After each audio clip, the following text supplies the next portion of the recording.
মনার কিচেনে সকলকে স্বাগত। তোমরা সব কেমন আছো? আশা করি সকলে ভালো আছো। আবার চলে এলাম তোমাদের সামনে ছোট্ট একটা রেসিপি নিয়ে।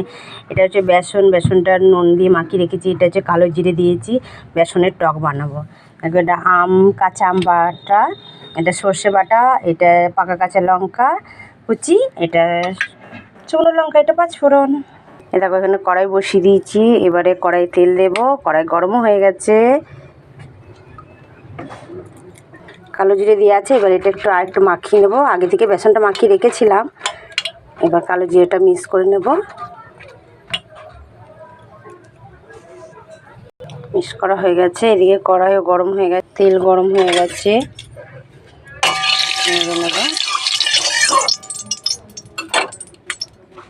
এবারে এইভাবে একটা একটা করে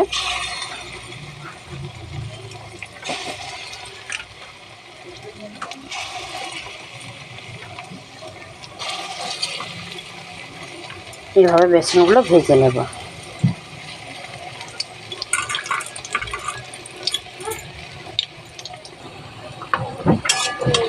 এক পিঠটা হয়ে গেছে ভাজাই। বাবা, এই দেখো একসঙ্গে সব উল্টানো হয়ে গেল,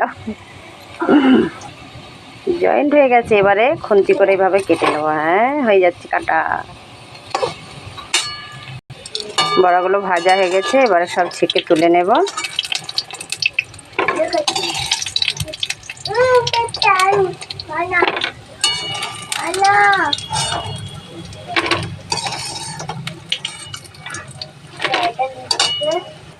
বড়াগুলো ভাজা হয়ে গেছে। এবারে কড়াই একটু তেল দিয়ে দেব। এবারে দেব পাঁচফোড়ন, শুকনো লঙ্কা, তারপরে পাকা কাঁচা লঙ্কা। এবারে দেব সর্ষে বাটা। সর্ষে বাটা দেওয়া হয়ে গেছে। এবারে দেব লবণ, পরিমাণ মতো লবণ দিয়ে দেব, পরিমাণ মতো হলুদ।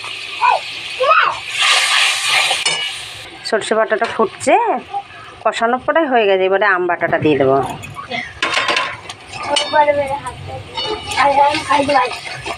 আম বাটাটা নেড়ে চেড়ে এবারে জল দিয়ে দেবো। বেসনগুলো সেদ্ধ হওয়ার মতো একটু জল দিলাম বেশি করে। ঝোলটা ফুটে ফুটে মরে গেছে, অনেকটা শুকিয়ে গেছে ঝোলটা। এবারে বেসনগুলো দিয়ে দেবো। বেসনের টক হয়ে গেছে। এবারে নামিয়ে নেব। বেসনের টক আমার কমপ্লিট। কেমন হয়েছে বন্ধুরা? লাইক কমেন্ট করবে ভালো লাগলে। টাটা, সব ভালো থেকো, সুস্থ থেকো।